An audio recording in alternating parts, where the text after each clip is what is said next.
அன்பே சிவம் மனமே குரு என்றுணர்த்திய குருவே போற்றி. எனக்குள் இறைவனை உணர வைத்த குருவே போற்றி.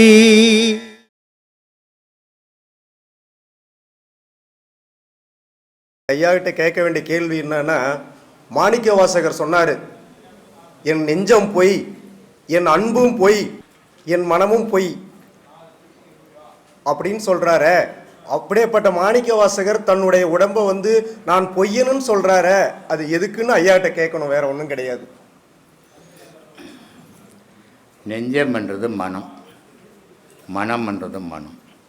மனம் செய்கிற செயலெல்லாம் பொய்யான செயலை தான் நம்பி செய்துங்கிறது. சரிங்க ஐயா. ஆனால் இந்த பொய்யான செயலுக்கும் இறைவனுக்கும் சம்பந்தமே கிடையாது. அந்த இறைவனுக்கு நம்ம என்ன நினைக்கிறோம், நான் ஒவ்வொரு காரியமும் செய்துங்க, மனசார செய்துங்க, என் குடும்பத்துக்கு உதவிச்சுங்க, என் குழந்தைக்கு உதவிச்சுங்க, என் பிள்ளைக்கு. இந்த பொய்ப்பொருளுக்கு தான் இந்த மனம் செய்ய முடியாதுமே தவிர மெய்ப்பொருளுக்கு செய்ய முடியாது. அந்த மெய்ப்பொருளுக்கு செய்யாததால் இது பொய்யான மனம், இது உண்மை இல்லை, இது அழிய போகுது. உடல் அழிய போகுது இல்லையா? உடல் அழியும் போது மனம் அழிஞ்சு போகுது இல்லையா? அப்போ இது மனம் பொய் தானே, என்னுடைய செயல் பொய் தானே. மெய்யான செயலை நான் செய்யலையே, மெய்யான பொருளை நான் துதிக்கலையே அப்படின்னு மாணிக்க வாசகர் வருத்தப்படுறார் இந்த உலக விஷயங்களை பார்த்து. அப்போது மெய்யான பொருளை துதிக்கணும், மெய்யான பொருளை வழிபடணும். அதுதான் உன் காலத்துக்கு வரப்போகிற விஷயம். இது எல்லாமே இப்போ உன் மனைவி, இது யாருங்க, என் பொண்டாட்டிங்க, எத்தனை நாளைக்கு இருக்க போகிறா, நாளைக்கு கொரோனா வந்துன்னா செதுவ போகிறா. இது யாருங்க, என் கணவருங்க, நாளைக்கு கொரோனா வந்து இவர் சாக போகிறாரு. இப்போ மனைவி என் கணவனை ஒன்றாக போகிறோம். எங்கேயோ பிறந்தாங்க, எங்கேயோ வாழ்ந்தாங்க, 2 பேரும் சேர்ந்தோம், 2 பேரும் பிரிய போகிறோம். ஆனால் கடவுள் ஒன்று விட்டு பிரிவானா? அப்போ பொய்யான காரியத்துக்கு தானே செயல் செய்துன்னு இந்த இவ்வளோ நாள். மெய்யான பொருளுக்கு ஒன்றுமே செய்யலையே, அதை யோசிக்க கூட இல்லையே. அதனால் வருத்தப்பட்டு இந்த மக்களை பற்றி சொல்கிறாரு. சொல்லுங்க. அதுதான் ஐயா, வேற நானே பொய்யன்னு அப்படியேப்பட்ட பொய் தான் அவர் சொல்கிறாரு. நான் எதுக்கும் அஞ்சேன், பேய் வந்தால் அஞ்சேன், பிசாசு வந்தால் அஞ்சேன், கொடூரமானவன் கத்தி கொண்டு வந்தால் அஞ்சேன். ஆனால் கடவுளை எவன் கை தொழுறானோ அவனுக்கு அஞ்சி அவன் கால் வட்டு வணங்குவேன்றார்.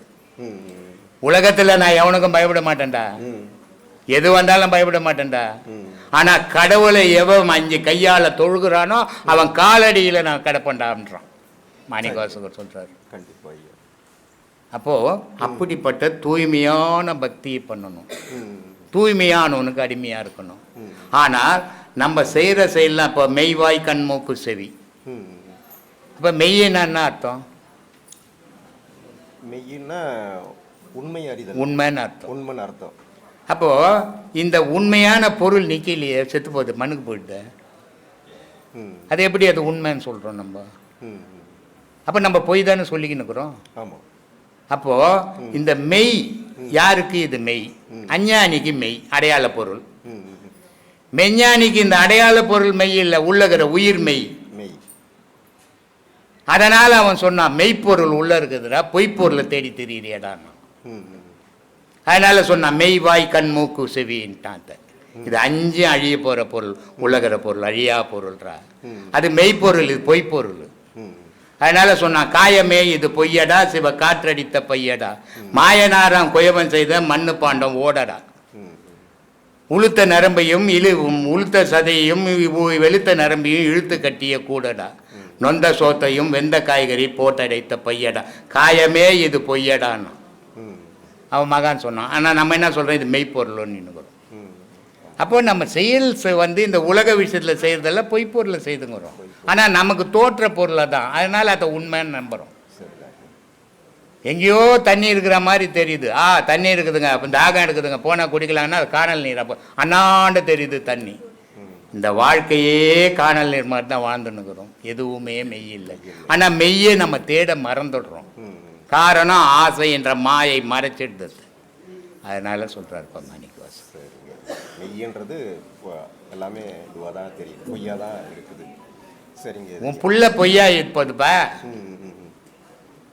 சரிங்க. அப்பா உன்ன மாதிரி அப்பனே உலகத்தில் இல்லைன்றான். உன் உதவி தேவைப்படுற வரைக்கும். ஆமாம் ஐயா. உன் உதவி தேவைப்பட்ட போயா, ஓரமாக போய் உட்காரியா, எனக்கு எப்படி வாழணும்னு தெரியுன்றான். பொய்யா போட்டானே. உன் மனைவி கையில் ஒரு பண்டலாக சம்பாத்தின்னு போய் கொடுத்தா, என் புருஷன் மாதிரி உலகத்தில் யாருக்குங்க புருஷன் கிடைப்பான்றான். காசு கொடுக்காத போனால் கட்டத்துக்கு நிற்கிறார், வீட்டு பக்கம் திரும்பாதுறான்றல. அப்போ எல்லாமே பொய்யா தானே போய் நிற்குது. கண்டிப்பா இது நம்ம உணர்றது இல்லை. உணரல. நமக்கு எப்பெல்லாம் அது சாதகமாகுதோ இதெல்லாம் உண்மையை நம்பிக்கின்னுக்குறோம். இது எல்லாமே பொய் வாழ்வு. அதனால சொன்னான், நந்தவனத்திலே ஒரு ஆண்டி 4 மாதமாய் குயவனை வேண்டி கொண்டு வந்தாண்டி ஒரு தோண்டி கூத்தாடி கூத்தாடி போட்டு உடைத்தாண்டின்னு. தாயினுடைய கர்ப்பம் நந்தவனமா, அதில் 10 மாதம் 4 6 10 மாதமா உருவாச்சான்.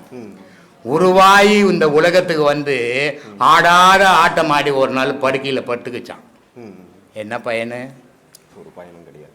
பொய்யான வாழ்க்கையை நம்பி வாழ்ந்தோம், மெய்யான வாழ்க்கையை வாழ தெரியாம போயிடுச்சு. இதை தான் ஒவ்வொரு மகான்களும் சொன்னோம். ஆத்மா வணக்கம். ஆத்மா வணக்கம் சாமி. இப்போ மனசு இருக்கு, நம்ம காலையில் பகலில் இருக்கிற மனசு ஃப்ரீயாக இருக்குது. ஆனால் நைட்டு இருளை பார்த்தா மனசு பயப்படுது. எதனால் பயப்படுது? மனம்ன்றதே ஒரு மாயை சாமி. சரி. எந்த ஒரு பொருளும் உலகத்தில் ஒன்று பார்த்து பயப்படாது. ஆனால் இந்த மனம் மட்டும் வெளிச்சத்தில் இருக்கும்போது தைரியமாக இருக்குது. அதுக்கு பேயை பற்றி ஞாபகம் வரல, பிசாசை பற்றி ஞாபகம் வரல, எதை பற்றி ஞாபகம் வரல. ஆனால் இருள்னு ஒன்று வந்த உடனே லைட்டாக இருள்னு ஒன்று வந்த உடனே அது யாரை பார்க்குது?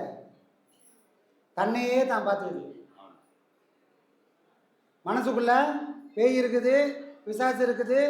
இங்கே எதெல்லாம் இருக்குதோ அங்கே அந்த பொருள் எல்லாமே வரக்கூடிய இருட்டில் தானாக வந்துடும். நான் பேயை பற்றியும் பயம் இல்லை, பிசாசை பற்றியும் பயம் இல்லை நான் போனால் எவ்வளோ இருட்டில் இருந்தாலும் எவ்வளோ பெரிய காடாக இருந்தாலும் அங்கே பேய் வருமா? வராது. அப்போ முதல்ல பேய் எங்கே வந்தது? இருட்டில் வந்ததா, மனசில் வந்ததா? இங்கே எது இருக்குதோ அங்கே இருள் வந்தவொடனே வந்துடும். ஆனால் என் மனசில் தெய்வமே இருக்குது. பேயை பற்றி நான் பார்த்ததில்லை, ஆனால் தெய்வத்தை உணர்ந்துக்கிறேன். அப்போ சதா சர்வகாலமும் என் மனசில் தெய்வ சிந்தனையே இருந்தால் இருள் வந்தவொடனே நான் எதை நினைப்பேன்? தெய்வத்தை நினைப்பேன். ஆனால் அந்த சிந்தனை இல்லைன்னா இருள் வந்தோடனே பேயை நினைப்பேன். அதனால தான் வள்ளுவர் சொன்னார், துன்பம் வரும்போது சிரிங்க. துன்பம் வரும்போது யாரால் சிரிக்க முடியும்?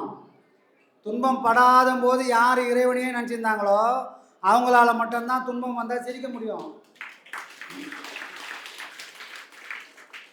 இன்பம் வரும்போது நான் தான், என்னால் தான் வந்தது, நான் யார் தெரியுமா அப்படின்னு வேஷ்டியை மச்சி கட்டினா உதவ வாங்கும்போது அழ வேண்டியது தான். அப்போ பேய் பிசாசுன்றது எதுவுமே இந்த உலகத்தில் ஒரு பொருளும் இல்லை.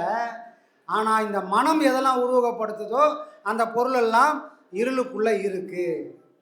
ஏன்னா மனமும் இருளும் ஒரே பொருள். மாயை. மாயை யாராவது பார்த்துருக்குமா? பார்த்ததில்லை. இல்லை மாயைக்கு எங்கேயாவது சிலை இருக்குதா? சிலை இல்லை. ஆனால் கடவுளை கூட பார்க்கல. ஆனால் ஊறுபட்ட கடவுள் சிலை இருக்குது.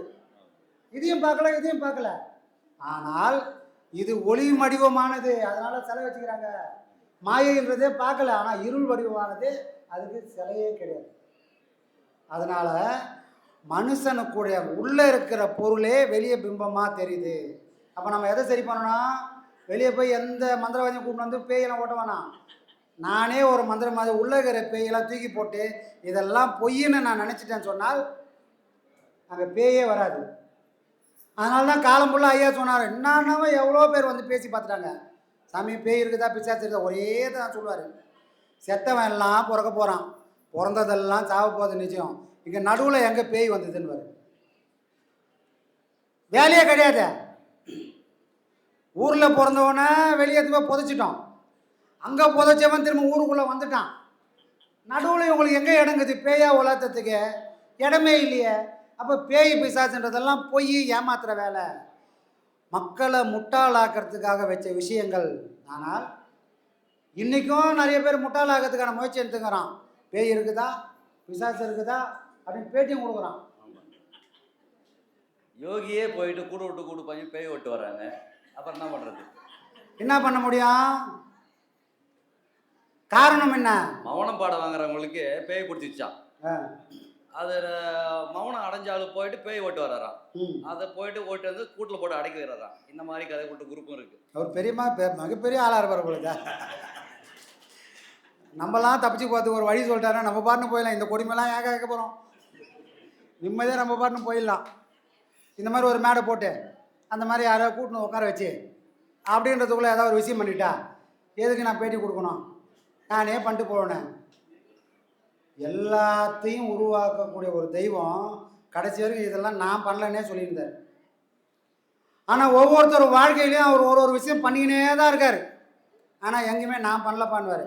உன் மனம் என்ன நினச்சிதுப்பா, அதனால அந்த வடிவில் இறைவன் வந்துட்டான் பாடுவார். நான் அவர் எங்கேயுமே சொல்லவே இல்லை. ஞானம் அடைஞ்சா உண்மை இருந்தா இதுதான் சொல்லுவாங்க வாய் திறந்து. பொய் பொழைக்கணும், காசு பணம் பார்க்கணும்னா எதெல்லாம் ஞானிகள் பொய்ன்னு சொன்னாங்களோ அதெல்லாம் இவங்க மெய்யின்னுவாங்க. ஏன்னா அதை தேடி தான் ஒரு கூட்டம் ஓடுது. ஏன்னா சாமி இல்லாத ஊடுகுது, சாமி இல்லாத மனுஷங்கிறான், பேய் இல்லாத ஊடு இல்லை, வீடே கிடையாது,